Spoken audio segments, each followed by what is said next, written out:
Hello, Clara. Hello, teacher. How was your weekend?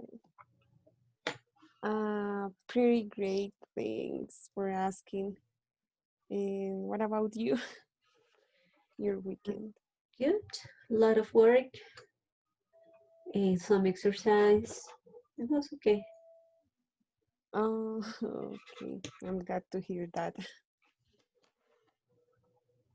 Well, hopefully your classmates join also the encounter.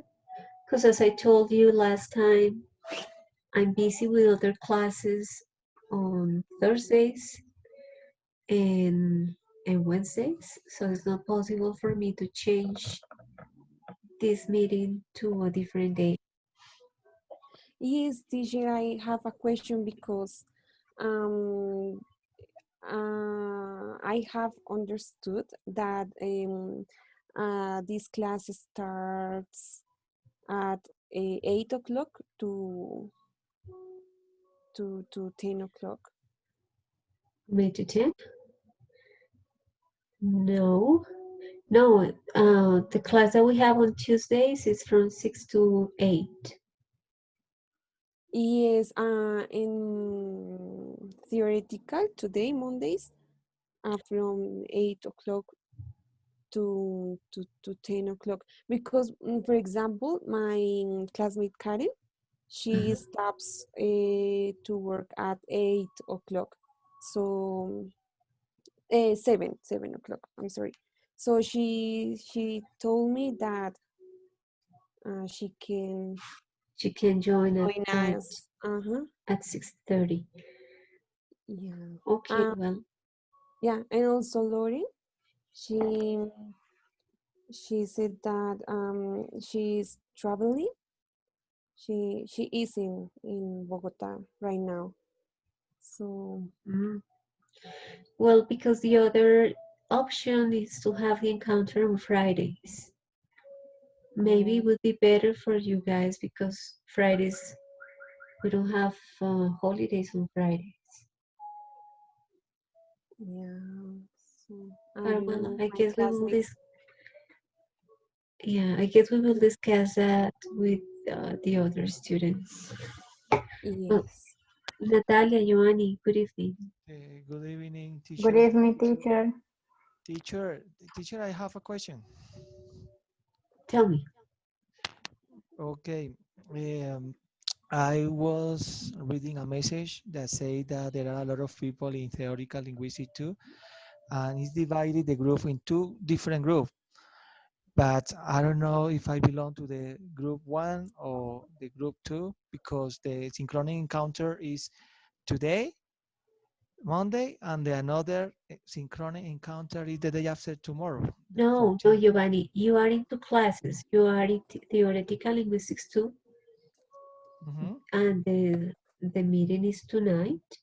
And the other class is teacher practicum 1. Ah, practicum. Okay, Yes, practicum. Oh, okay, perfect. I was a little confused. Okay, the practicum is the day after tomorrow from 6 to 8 at night. exactly. Okay. Thank you, teacher. All right. Good evening, Natalia. Good evening, Gerson. Good evening, teacher. Good evening, teacher. How are you? Good. Was it difficult for you to join our meeting tonight? Sorry? Is it difficult for you to join the meetings on Monday? Well, it depends on the time. I'm like, 8 is okay, but I don't know what time you are thinking. I mean, like, actually, I was thinking about it.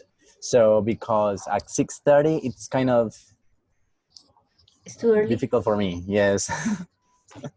So Well, maybe I confused, and maybe you guys decided at 8 and thought it was 6:30. Sorry about that. Well, but we can change it. We can change it to 8, or we can change it to Fridays, because the other days I'm busy with other classes and there is no other way to. Well, so there are more complaints or something.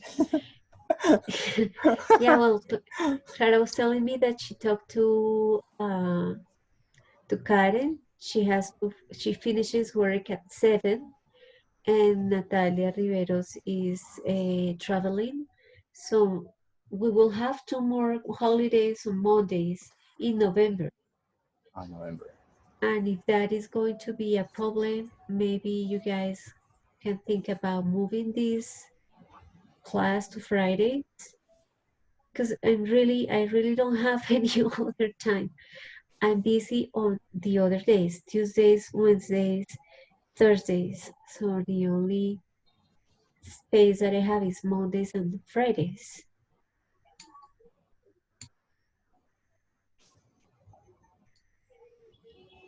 Well, Well, think about it and we will discuss it with the rest of the students.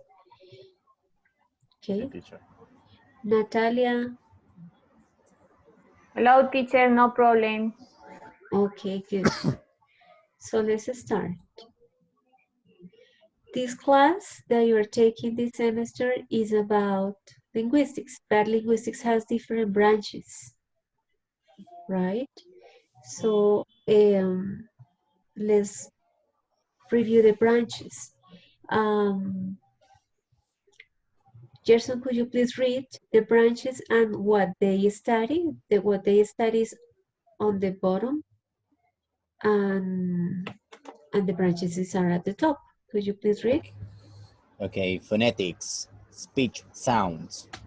Phonology studies phonemes. Morphology studies words. And syntax, phrases and sentences. And semantics, literal meaning of phrases and sentences. And pragmatics, meaning in context of discourse. Okay, thank you. So for this class, we are going to study semantics and pragmatics, and we're going to review what that is about.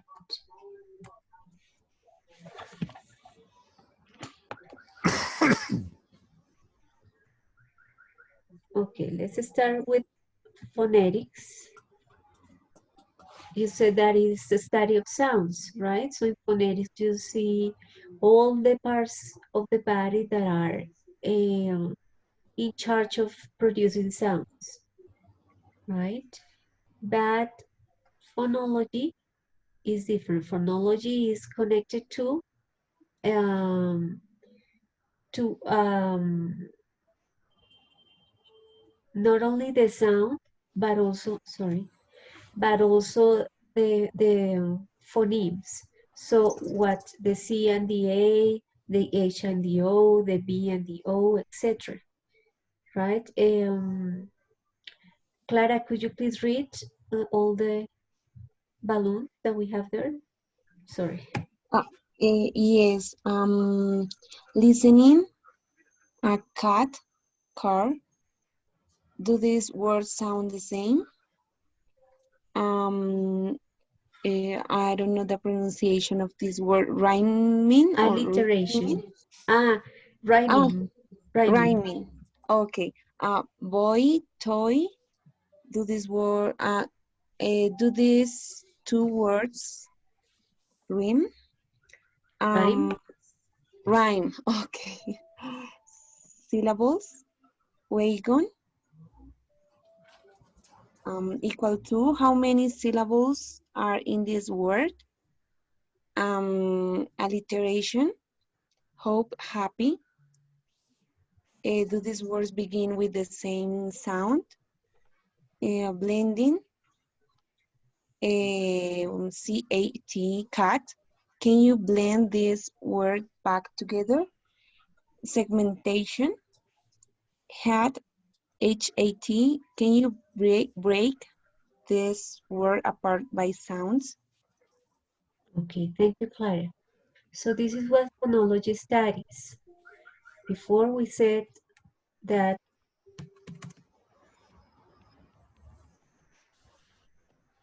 something is wrong with this. Before we said that phonetics are about the sounds, only the sound, that phonology is about the combination of sounds that makes phonemes, right? So CA, T or BUI, etc. With all these other, let's say, branches, right? So phonology and phonetics are part of linguistics. And we also have morphology, which is the study of how words are built. So we usually have a word and we have affixes that are prefixes or suffixes to create more words. So that is what morphology studies. So we have enjoy or overjoy or enjoyable or enjoyed or enjoy, right? Or more here, more suffixes like joyfully or joyfulness or joyous, right? So that's morphology, just the part that studies how the words are built, how they are created. So far, you have questions?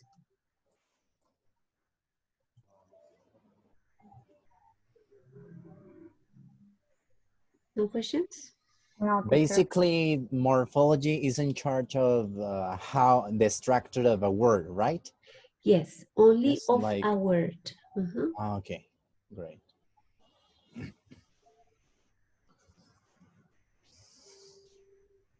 Okay, Yes. syntax.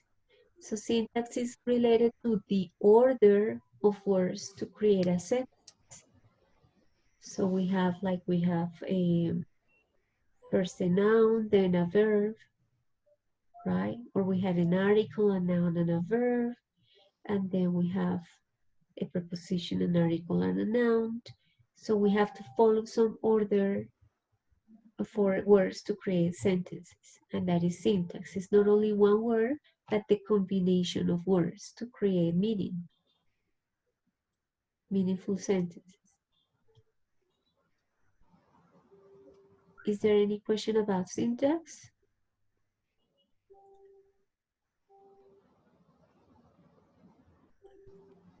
Teacher, I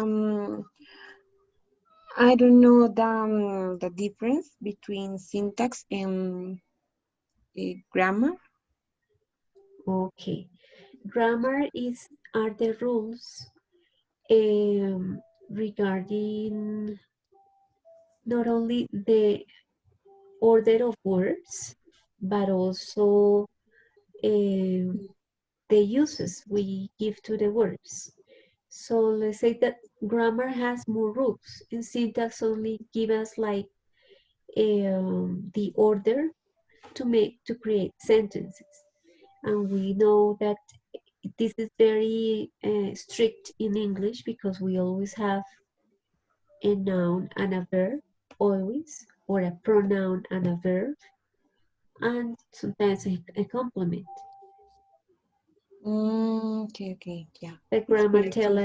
grammar tell us, for example, when do we need to use each one of the, for example, relative pronouns. So if we have 5 relative pronouns, grammar tell us when we need to use one of them. Okay, yeah. While syntax only tell us the position of relative pronouns in a sentence. Okay, yeah. It's pretty clear now. Thank you. Okay. Any other question?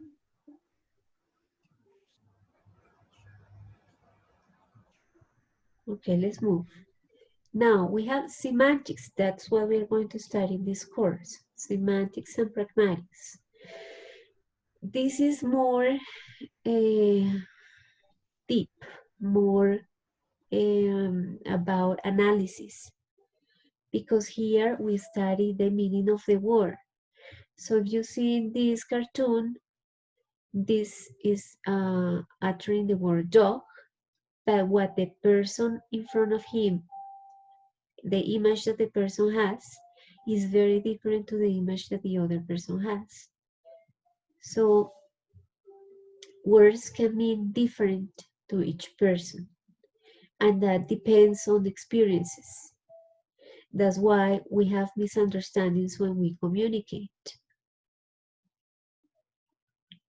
right? So semantics is the study of meaning, literal meaning of the word, literal, because we sometimes can use words and give a different meaning. We will see it because that is pragmatics. But the literal meaning is Teacher, what we have in mind about the word and what we find in the dictionaries about the definition of the word. teacher, Yes, Imelda? uh, the semantics depends the context, but the context too, or No. not. When we depend on the context, we call it pragmatics. Ah, okay. Thanks, No, teacher. semantics is more connected to what we have in our mind about the concept. We always have an image of a word, of the word, and that image can be different. If we say cute for a person, something that is cute might be different to others. So, for example, adjectives are very difficult. Something that is beautiful for a person is not for the other. But as I told you, it depends also on experience. Other example is people who experience seasons like summer, winter, fall, and autumn uh, in other countries. For them, cold is very different than cold is for us. For us, for Colombian people, because we are on the Equatorian line, cold is, let's say, minus 10 degrees. But for people who live on the Arctic, that is not cold, that is warm. So it depends also on the experience of people, because we make an image according to the experience we have. Is this clear? Yes, teacher. Okay, well, let's see other example. Here we have pragmatics, which is connected to context. Look at these three people, three pairs of people talking. All of them are using the word awesome, but the meaning, the real meaning of the word awesome is different in each situation. Giovanni, could you please read the three sentences? Yeah, yes, of course. Say, you look awesome. Second sentence is, this beer is awesome. Awesome. Awesome. Uh-huh. This weather is awesome. Okay, Hot, thank you. Uh-huh. cold, a meal. A mild. Okay, so Mild, when yes. when these two women talked about the weather, and they say that the weather is awesome, is because it's mild. It's not cold, it's not warm, it's not hot. It's good for them, it's mild. When these two men talked about the beer that is awesome, for them awesome is because the beer is cold. And when this couple, or when this man says that she looks awesome, he means that she looks hot. She looks pretty. So the word awesome has different meanings in each context. You see what I mean when I tell you that adjectives are complex? Adjectives can be interpreted in different ways according to different situations and the person who uses the word.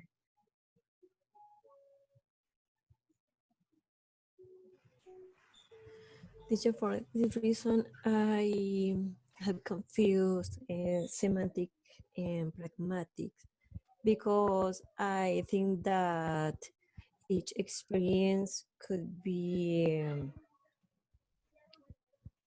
both semantic or pragmatics, teacher. Okay, but we will see three branches of semantics, and that will probably help you um, to understand better the difference. Nanda, could you please read the second cartoon? Yes, teacher. Hi, I'm Luis. How much do you want to cut the grass? Not much. I mean, how much money? I mean, I don't want to cut it much. It's a hard language. Okay, so the boy just doesn't want to work, and the man is just trying to persuade him to give him some money to cut the grass, but he doesn't want it. The money is the grass that he want to cut. No, the boy doesn't want to cut the grass. The boy doesn't want money. The boy doesn't want to do it. So the adult is trying to persuade the boy by telling him that he's going to give him money, but the boy just doesn't want.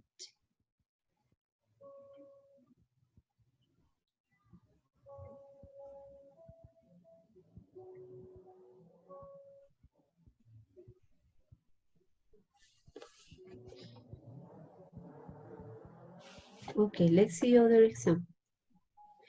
Here we have subfields of semantics. So semantics is divided into three branches. One studies words, other studies grammar, and other studies presuppositions. So let's see. When we say that semantics studies words, it's because semantics also is connected or is studies how words are connected. So if we have the word dog, we have families that are connected to this word. So for example, bark, that is the sound of dogs, or leash, that is what we put around the dog's neck when we walk the dog. Or we have dog, that is a slang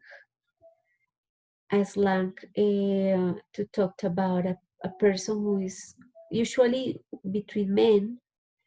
They use this word to refer to each other when they are very good friends. So they can greet each other like, hi dog, how are you? Yeah, so this is a slang. And other words that are opposite to the word dog, like cat, etc. So this web that tell us that some words are like families that are connected. These webs are studied by lexical semantics. Teacher, excuse me. Yes, Nina. I read that there are three forms, but it's about sound, form, and meaningful. Is the similar words, maybe? Could you repeat the question? Because I read that I forgot the word, teacher. Can you go show back. me the? Yes, teacher, please. Thanks. Lexical, bueno, thought files. And I read that speak about form, sound, and meaningful. But I don't know if grammatical semantics, I don't know if the similar situation with other words. Okay, I am not clear, teacher. let's see grammatical semantics so we can identify probably. If we say colorless, what is the translation of colorless into Spanish? Sin color. Sin color. Exactly. Oh, no. So if we say colorless green ideas, does it have any sense? Is it meaningful? No, no tiene sentido. No Exactly. sense. Doesn't make sense. It Yes. doesn't make No sense. sense. It's contradictory to say colorless and green. So grammatical semantics tell us that we cannot have words that are contradictory one next to the other.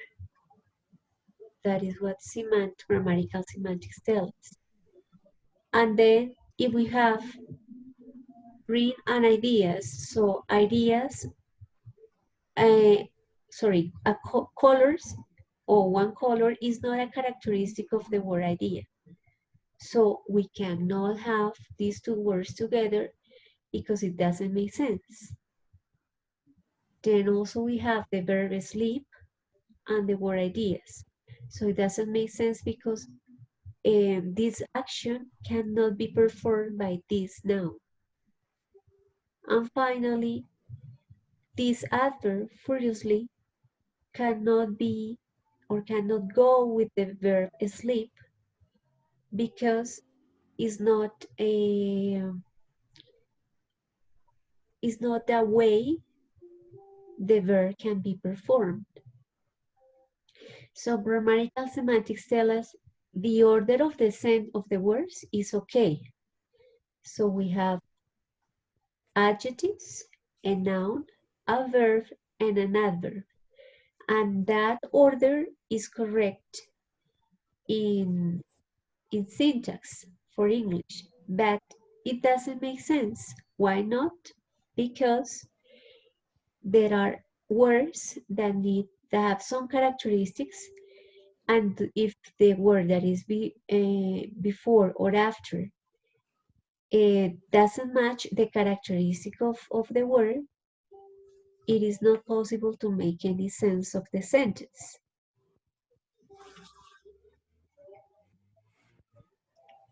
Is this clear? Yes, teacher. Yes, teacher. Okay. Then we have logical semantics. So that tell us that if we utter some words like the King of France is bold, the King of France is not bold. Is the King of France bold? If the King of France is bold, he should wear a hat in winter. So we have all the sentences are stating that there is a king. Yes. In any of the sentences, we have that there is not a king. So the thing is that the sentences are like discussing if the man is bold or is not bold, right? But all the sentences say that there is a king. The king of France, the king of France, the king of France here, the same in the last one. So we can presuppose that there is a king of France. So that is what logical semantics is about. So we can make inferences without the sentences saying that France has a king, we can infer it because the sentences are about a characteristic of the person. So we can infer that the person exists. We presuppose that. Is this clear? Teacher, is similar formal conversation and informal? Yes? No. No, it doesn't have to, it is not connected to formal or informal. It is connected to make inferences. If I tell you,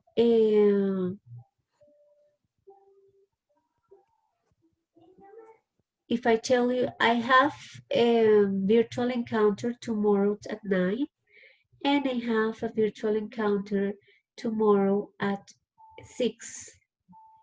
So you infer that I have to work. I didn't tell you exactly those words. I didn't tell you exactly I have to work tomorrow and I have two encounters. But if I tell you I have an encounter at 8 and I have an encounter at 9, you presuppose, you infer that I have to work. So logical semantics is about what you infer without the person telling exactly the words to indicate that something is true, that that something is going on.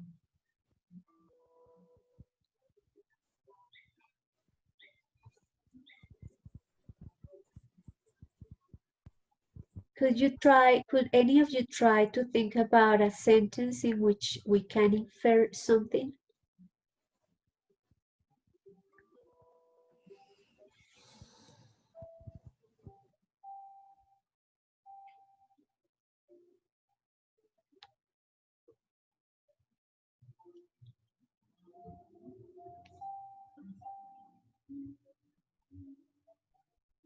Think about a characteristic of an object.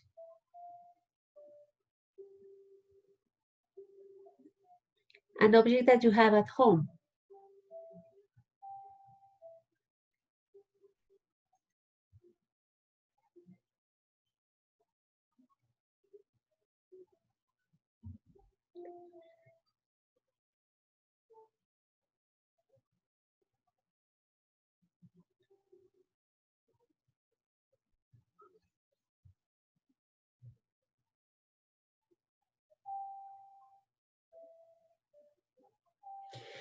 For example, if I tell you, I am at home, and this speaker is white, so you can infer that this speaker is mine because I am at home. I didn't tell you this speaker is mine, but you can infer it, you can presuppose it because I told you I am at home and this speaker is white. So logical semantics is about something that you don't say exactly the words, but that a person can infer it or presuppose it. Could you please try to create one sentence? Teacher, for example, my home is green. Green is my home. See? No? No, if you say my home is green, I presuppose that you have a home. You didn't say I have a home, but you said my home is green. So I presuppose that you have a home. Okay. Good. Other example.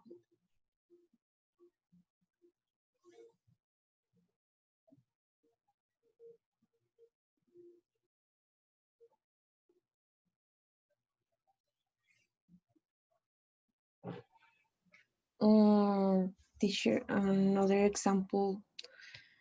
I was late for my meeting at work, on my work, meeting work. Very So, good. So I presuppose that you had a meeting. exactly. You didn't say exactly I had a meeting, but I presuppose that you had one because what you focus on was that you were late for the meeting. Yeah, exactly. Okay. Other example?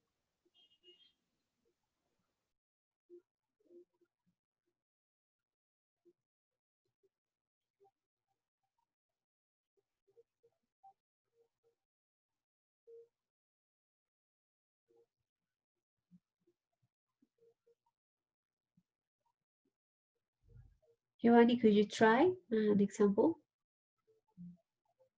Mm, Teacher, well, talking about the logical situation is, for example, when you meet with someone on the street and you say, it's a, it's a sunny day, for example. The other person know that it's a beautiful day, it's a sunny day, but it's logical that in that moment you only want to talk about something. Is you want to break the ice, you say that sentences, but it's logical the sentences that you use it with that person. You don't need to know that person in that moment, but the other person know that you want to talk with that person and you use a sentence it logical in that moment. Well, I think that is my idea. Okay. We need something more to infer something, because with the example that you gave us, we cannot infer anything, because the words are exactly what you want to express. You use exactly the words for what you wanted to express, that it was a sunny day. Well, maybe we can infer that it is not raining. The opposite, right? Yeah. Or that person is outside. Or that the person is outside, could be. Teacher, other, Natalia. for example, a pet is a dog is a mammal, a pet is a mammal, no? Repeat. A dog is a mammal. A dog. A dog is a mammal, so we can infer that a dog is an animal. Okay. This is all the course is about analysis, in order to understand why some sentences are not meaningful, or how we can express meaning without context and in context. Okay, let's move. We have three concepts that are used in semantics: sentence, utterance, and proposition. Okay, the difference of those three concepts. So the sentence is just the words that are organized as here. I'm not going to mince my words. But utterance is when the person produces the sentence. So if we have it in between quotation marks, that's an utterance, meaning that somebody said the sentence, right? In this case, we have the person uttered the sentence twice. I'm not going to mince my words. And the concept of proposition is what the sentence, the meaning of the sentence. So if I say, I'm not going to mince my words, that is an idiomatic expression. And an idiomatic expression are sentences that cannot be translated word by word, because it doesn't make sense. It's like in Spanish, if we say no de papaya, the meaning of the sentence is not what each word expresses. It's not that I'm actually going to have the fruit and I'm going to give it or not give it to a person. But those idiomatic expressions are sentences that have a meaning that is not connected to the literal meaning of each one of the words. So the translation into Spanish of I'm not going to miss my word will be no tengo pelos en la lengua.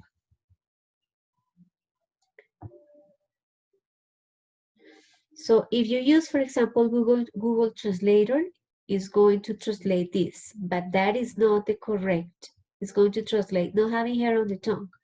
but that is not the correct idiomatic expression. The correct equivalent in English is mince my words. I'm not going to mince my words. So when we use the word propositions in semantics, it means that we're talking about the meaning, the real meaning of the sentence. Real meaning of the sentence.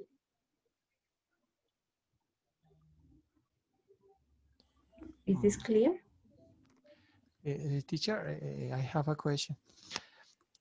For example, means is in these sentences, it use it as expression, but means literally is the same sentence. For example, the translation of means is medir. I'm not going to mince my word, no voy a medir mis palabras. Y no tener pelos en la lengua is a expression in this case. So it's similar. It's different when you using expression like not having hair on my tongue. That is different because the context is is different. It's different. Yeah, that's So why it's very difficult to translate idiomatic expressions, because exactly, if I understanding what you mean is that if I say no tengo pelos en la lengua, this is fun. This exactly. is but well, if I say I'm not going to miss my words, that's not fine. Fun is just a sentence. So although I find an expression in English to try to translate the sense of the sentence, not the complete sense of funny is translated. No es gracioso, decirlo en inglés no es tan gracioso como escucharlo en español, porque uno sí se imagina, no es que yo no tengo pelos en la lengua, no pues, y muchos chistes salen de allí, si nadie tiene pelos en la lengua, etc. Pero al buscar una oración que sea equivalente, en inglés encontramos una que no es igual de graciosa, que significa lo mismo en cuanto a que no va a quedarse callado y va a decir todo lo que se le ocurra, pero no es gracioso. Entonces, en to translate idioms is not easy. And sometimes we cannot translate the whole idea of the idiomatic expression. Mhm. Okay, so remember that in semantics in this course, you are going to learn vocabulary, words, concepts, using linguistics to talk about meaning. In this case, proposition is the concept used to express the real meaning of a sentence. While utterance is only the sentence that is produced by a person, and sentences just or are the words that are organized in a grammatical way to communicate. Questions so far?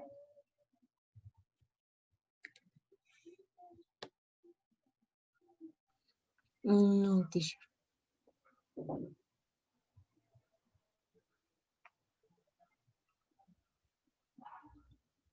Okay, let's move to two more concepts. The concept of reference and the concept of sense.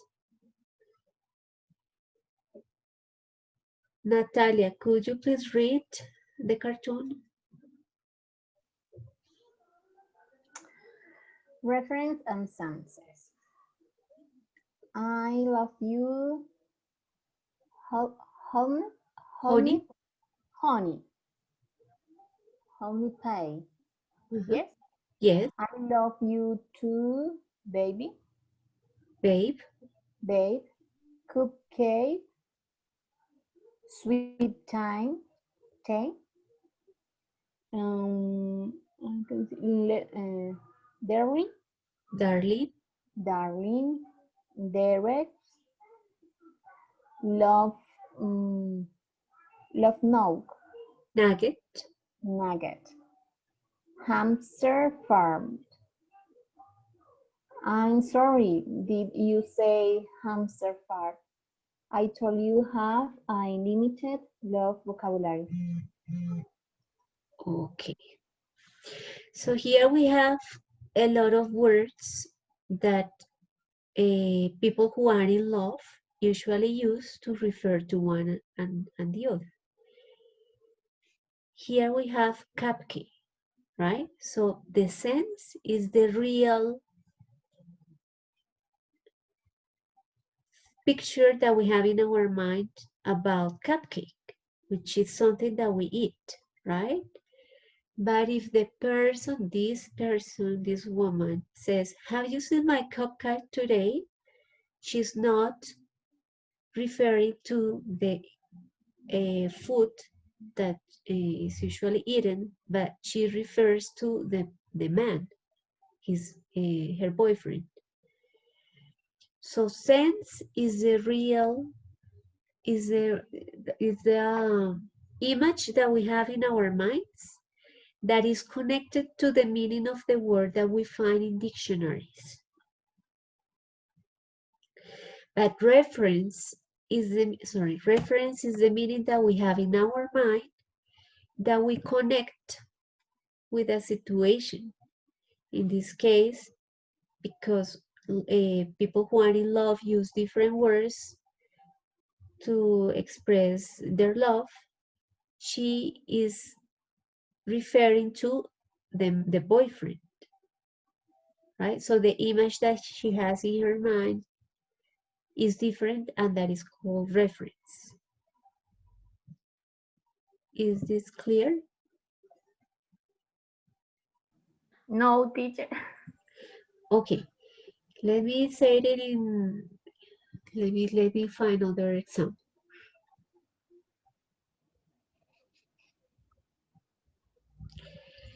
Yeah, let's go with the words that we use when we talk to our couple or boyfriend or girlfriend.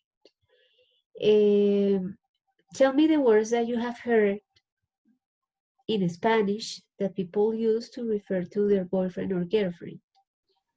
I have one. The ratoncito. What other? Cielo. Cielo, Conejita. Ah, conejita, conejita. Bueno, okay. Jefita. Okay. All those words have, some of them are animals. So the image that we have, if somebody tell us, have you seen my uh, little little rabbit, or have you seen my heaven? So you if you are not in the context, you don't understand, because the image that you have in your mind is about what you see in the dictionary. So un cielo, un ratón y un conejo, right? But if you give to those words a different meaning, we are talking about reference in semantics. So in semantics, if you give a different meaning to a word, it's called reference. But if you give the same meaning that we find in the dictionaries, that is called sense. Although we talk about the same word.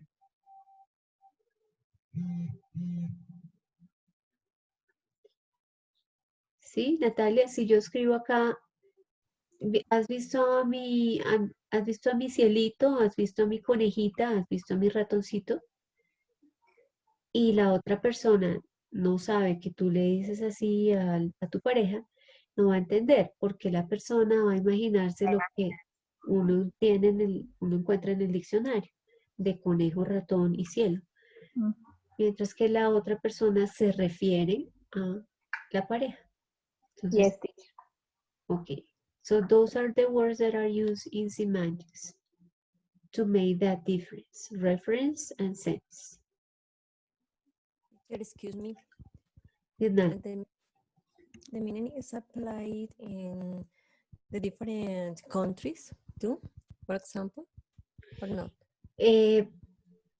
These words are used also I mean, you will find in the translation in semantics books written in Spanish. So you will find sentido y referencia. Because remember that these are concepts that are in the field of semantics.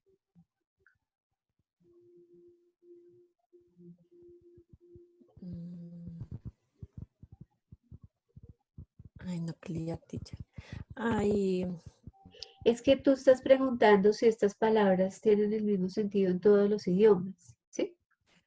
no, si eso se aplica dependiendo también como de los lugares donde se haya relacionado la persona, donde tenga la experiencia. Por ejemplo, en la costa dicen maraña, estoy haciendo una maraña. Y para nosotros puede significar otra cosa. Es parecido. Sí, total, exacto. In your example, Nala, what is maraña on the coast? Como arreglando algo. Quickly work. What is the translation? Digamos un trabajito extra o algo que le resultó de última hora. Por eso no entiendo casi lo que hablan los costeños. No, pues yo vivo en la costa y aquí maraña es como arreglar algo, ¿no? Ah, imagínate, también sucede. Toda la costa, maraña significa lo mismo. No en todo el centro de Colombia una palabra significa lo mismo. Entonces, la respuesta a tu pregunta, Nalda, depende del lugar. Claro, si a mí me enseñaron que maraña en el lugar donde yo vivo es un trabajo extra o es, ¿cómo fue que dijiste, Natalia? ¿Un qué? Como arreglar algo. Arreglar algo. Y para mí, maraña en el centro acá del país es algo que está enredado. Entonces, sí, claro, depende de la experiencia que yo haya tenido, donde yo haya aprendido la palabra, que me hayan dicho que eso significa o estar enredado o un trabajo extra o arreglar algo. Por eso es tan difícil comunicarse,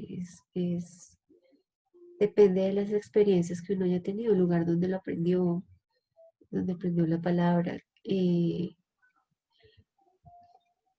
Tan simple como la palabra madre para una persona puede significar una cosa diferente que para otra, dependiendo de la relación que tenga con la madre.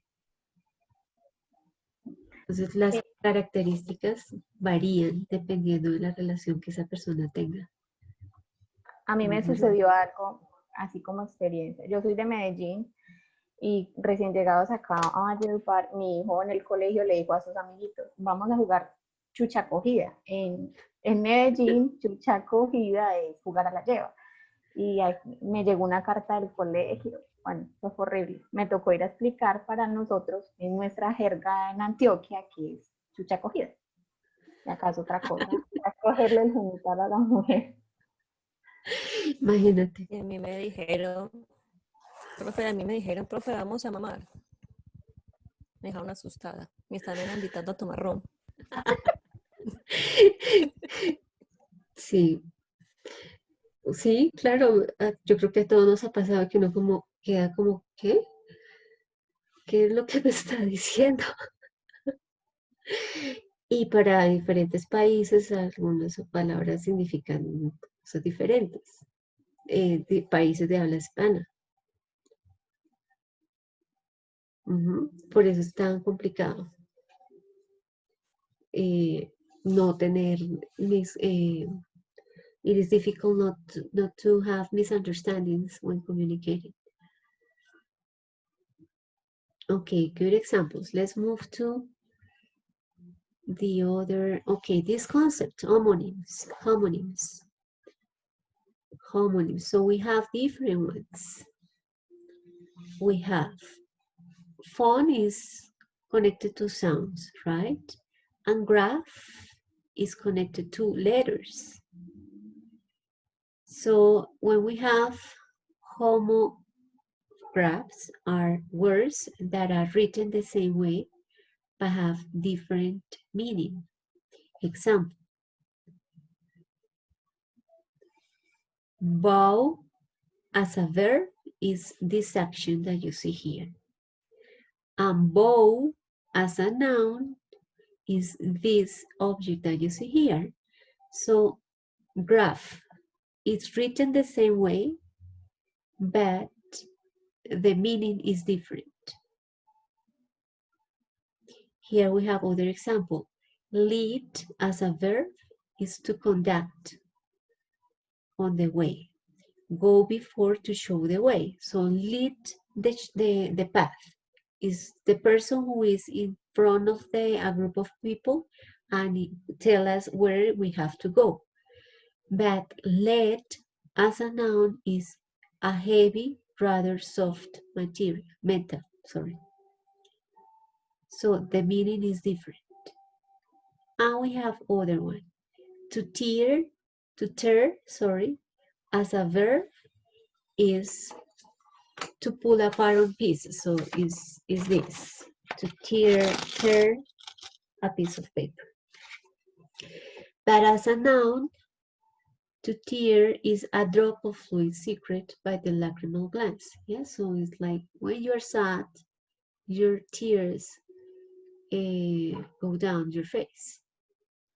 So graph, remember, is about the way the word is written, which is the same, homo, but the meaning is different.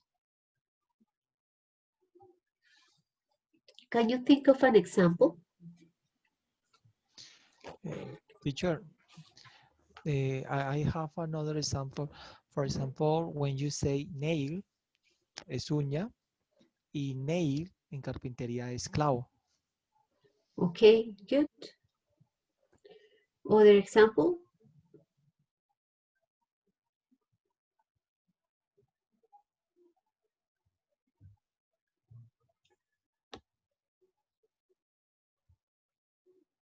All right, let's move to the other.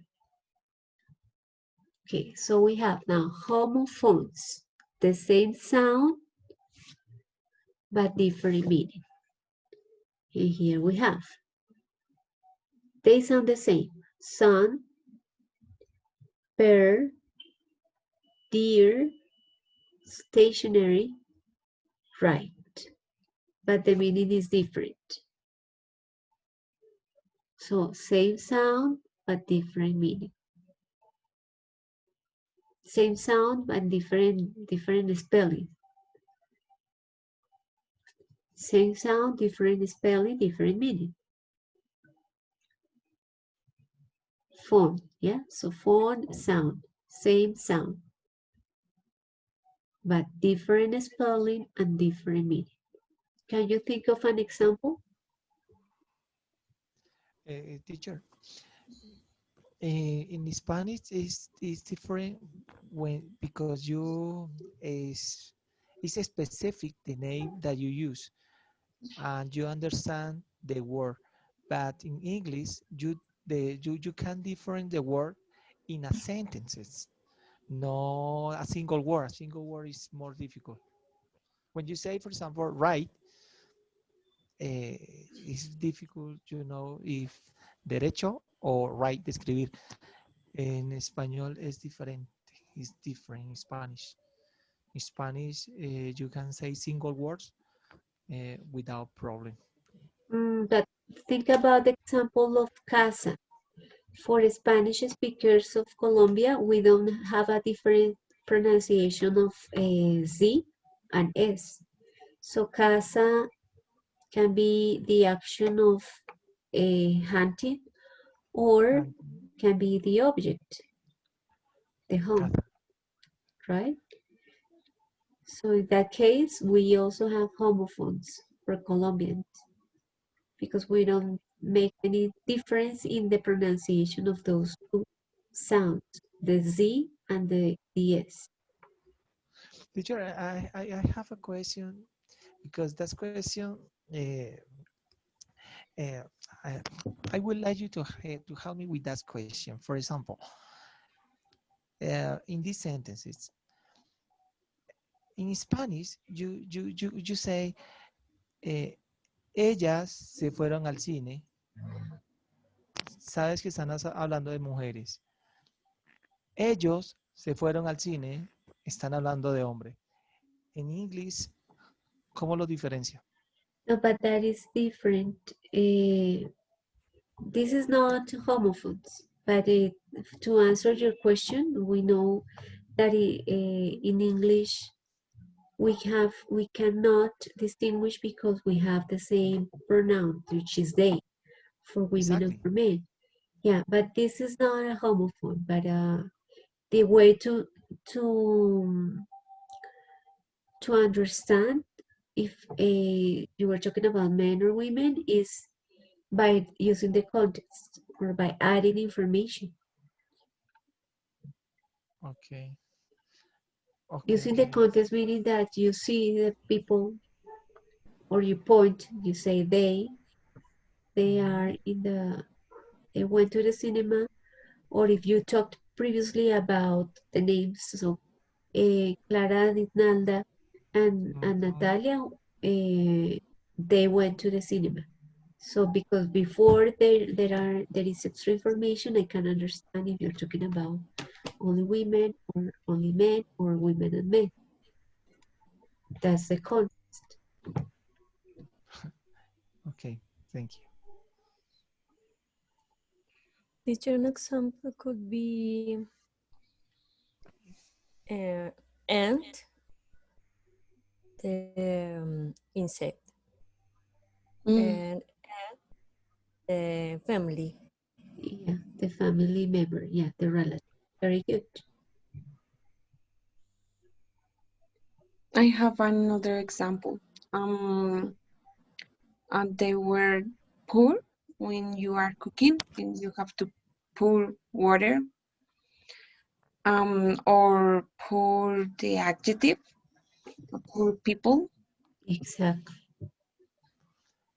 Good. Mm. Teacher, Teacher, bat and bat. Murciélago y bate. Bat. Yes? No, in that case, you need to pronounce the T and the D. Ah, okay. Bat and bat. And bat. Uh-huh. Okay. teacher, the contraction they are and there, they are there, y there, de allí, is similar. Yes, there. Uh-huh. Mm. Right. Okay, let's move to the other homonyms. So, same spelling and pronunciation, but different meaning. Let's see an example.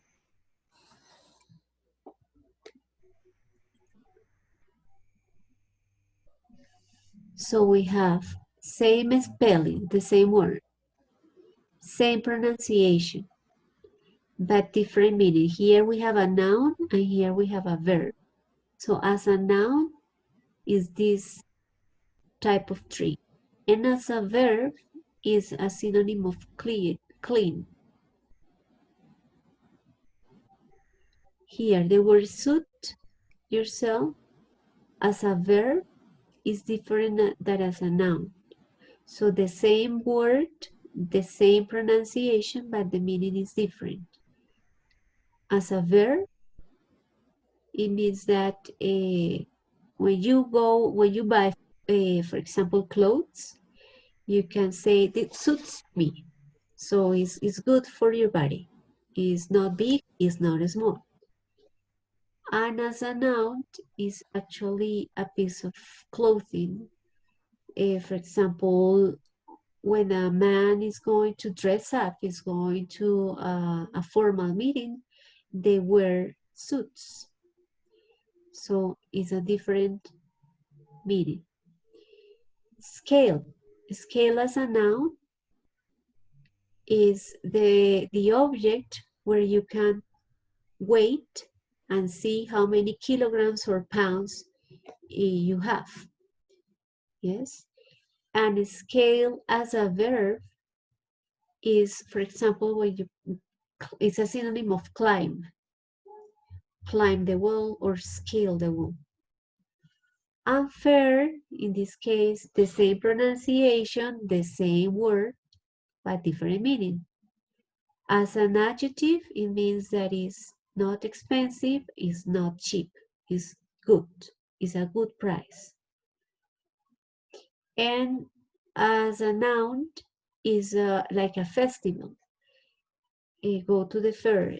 For example, there are gastronomical fairs or handicraft fairs. So different meaning. So those are homonyms. Same word, same pronunciation, different meaning.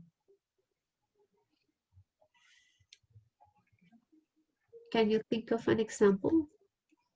Yes, I'm thinking now like as a verb, I like to eat pizza, and as an adverb, eh, I don't like to eat junk food like pizza, hamburger, etc. Yeah, it could be Yes, like.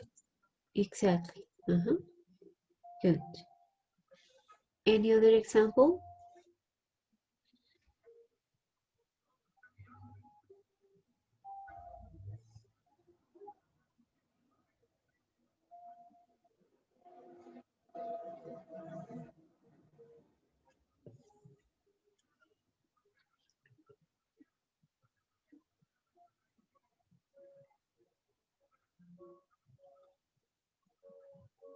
The word pretty. Pretty as a Mhm. as an adjective and pretty as an adverb. Pretty good. That woman is pretty. Yeah, exactly. The same sound, the same word, but different meaning as an adjective and as an adverb. Teacher, it good, for example, for good, when you say, I'm going to travel for good. For good, when you say, for example, good, the meaning is when you say, for example, very good, good is An adjective. an adjective, and for good, I'm going to travel for good or to another country for good. Para siempre is But no adjective. in that case, you need to use the preposition for. The preposition Yeah, for. for good, but the meaning is different. Good, and when you use the preposition for good, is different the meaning. But you need the preposition to make it different. Okay. Okay, but is this topic clear? Yes, Yes, yes. teacher. Here we're Yes, talking yes. about meaning of words that are in the dictionary. So that's why this topic is connected to semantics, the literal meaning of words.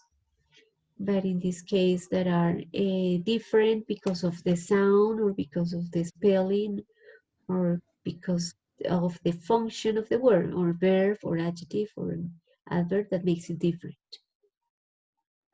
Okay, and now we have the word polysemy. Polysemy is when one word can have different meanings as the word bright. So I can say that it's shining or intelligent. So we can say he's bright or the lamp is bright. The same word, same spelling, but different meaning as an adjective. It's the same adjective, but it has a different meaning. Or shining or intelligent.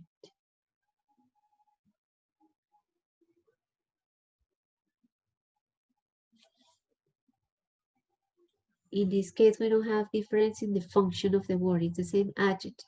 The same adjective, same spelling, same pronunciation, but different meaning.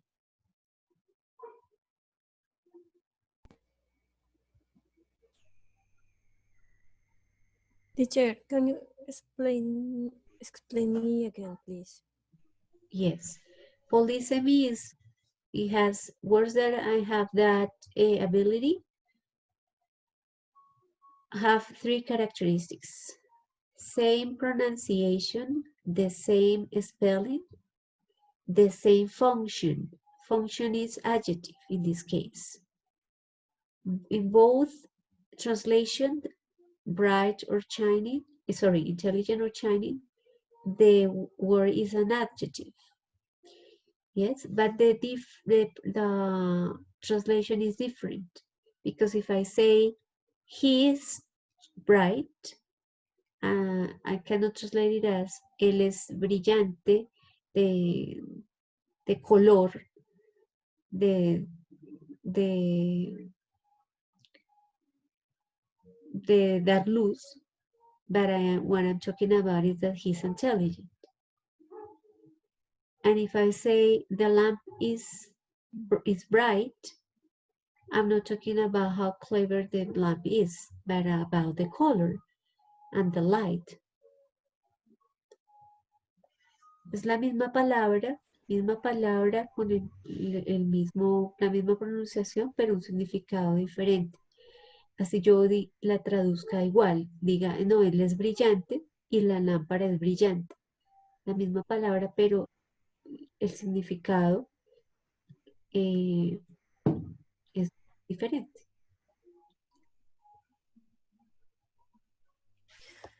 Teacher, so marvelous and wonderful apply in this case? No, because you're talking about synonyms. And here we are not talking about synonyms, we are talking about the same word, bright. No, no te confundas con shining y intelligence, que son otras palabras con las que uno podría cambiar la palabra brillante. Okay. Thanks, teacher. Teacher, sorry. What would be the difference between polysemy and homonymy?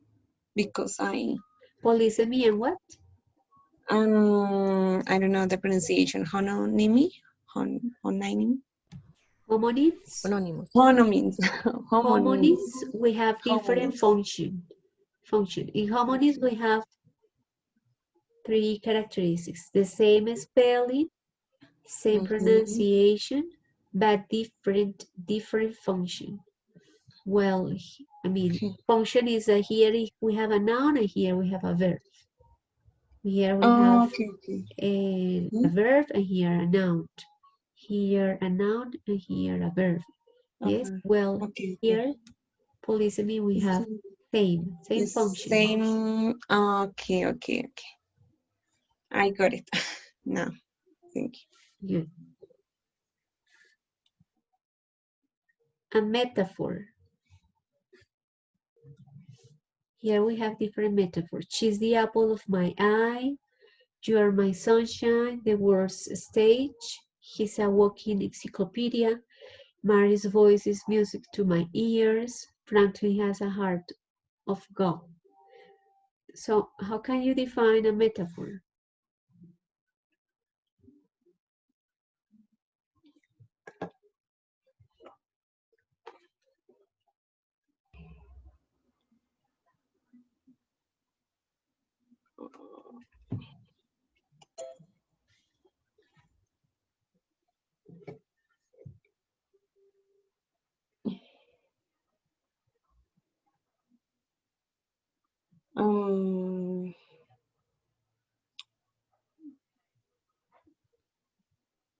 It's mm, compare. I don't know. Yes, good.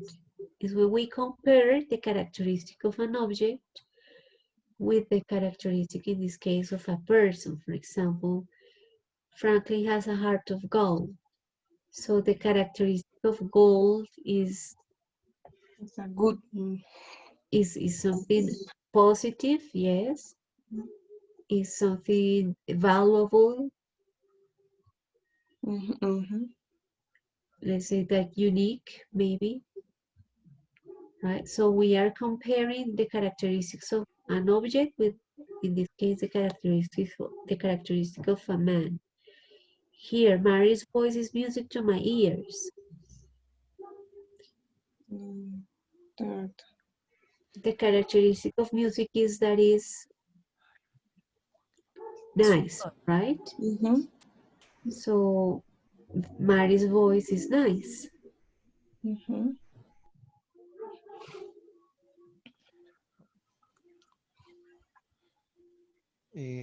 Teacher, I heard a sentence. It's life is one long scary roller coaster. Is metaphor. Like one roller coaster. Life is one long scary roller coaster. Ah, okay, yes, that's a metaphor. Very good. Yes, Meaning that we have ups and downs, ups and downs. exactly. Teacher, for example, en Spanish, vamos a darle la vuelta a la manzana, ¿sí? ¿Cómo sería en inglés?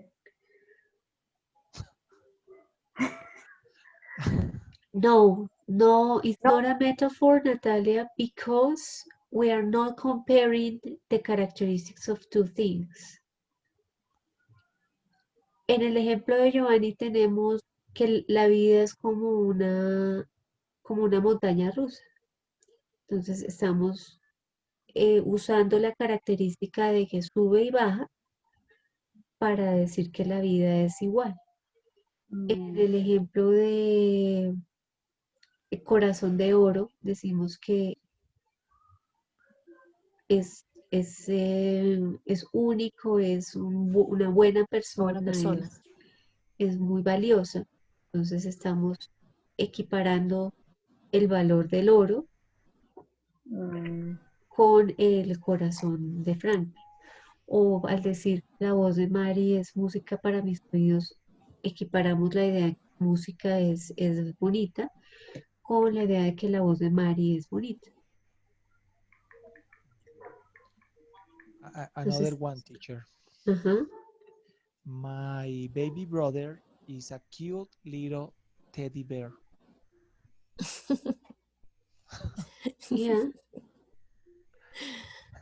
Entonces, so in that case you are having the characteristic is that the baby is soft, is cute, is yeah, soft and cute, I would say, would be the characteristics that you are trying to put as equal as the baby. The baby and the teddy bear have both similar characteristics.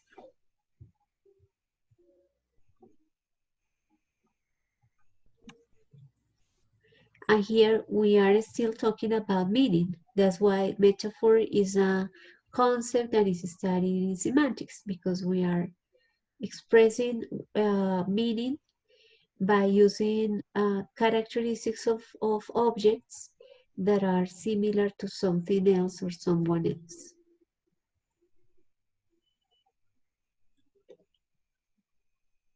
Okay, is this clear?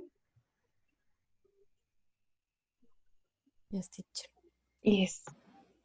Yes, teacher. Okay, so next time we will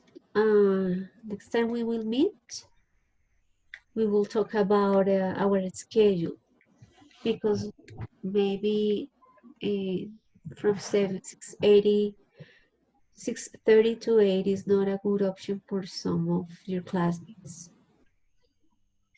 So we'll discuss that during the week, okay? to see what is best for you. If Mondays from 8 to 9:30 or Fridays, okay? Okay, teacher.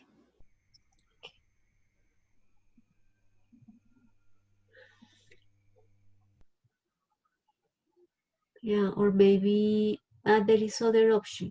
Okay. I'm waiting for some of your classmates who are in practical. They need to choose a schedule. So the one that they are not going to choose could be the third option for us. Okay, great. Okay, teacher, but for example, if the next Friday, for example, the schedule is not this Friday, is the next week, maybe, is possible? Yeah, not this week because Okay. today was our first encounter of the week. Uh, and you let us to know the schedule? Yeah, what happened was that all your classmates except you were in other class with me. So when we Okay. finished that class, I asked them for the schedule, and they told me that Monday was okay. Yeah, But because I have a synchronous encounter tomorrow, Tuesday, with the master, una maestría. uh-huh. The day after tomorrow, the Wednesday, with you in the other subjects, practical ones. I don't have any problem if the schedule is today, Monday, or the next Friday. It's okay with me. All right, good. So anyway, your classmates that are in this course are also in teacher practical one. So I'm gonna ask them tomorrow and on the day after tomorrow if uh, if they prefer to have the class on Mondays at 8 or Fridays. But we'll see, okay? Sorry about telling you today because you were the only one who was not in that course before and I couldn't ask you before. Mhm. Well, anyway, I think we will need to change it. We'll see. Okay, you have comments, questions before we finish?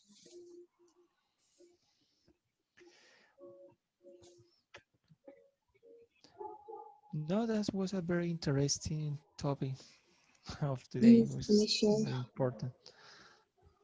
That's very interesting. Okay, good. Good, Teacher, that's all. when you say, for example, instead you say easy, you say it's a piece of cake. Piece of cake is a idioms. Yeah, that's an Mhm. idiom. Okay. Walk in the park. Todo lo que no se pueda traducir tal cual, una expresión que no se pueda traducir palabra por palabra, es una expresión idiomática. Entonces, si dices que es un pedazo de ponqué, pues no significa lo que quieres decir que es que lo que realmente se quiere decir con esa expresión, que es que algo es fácil.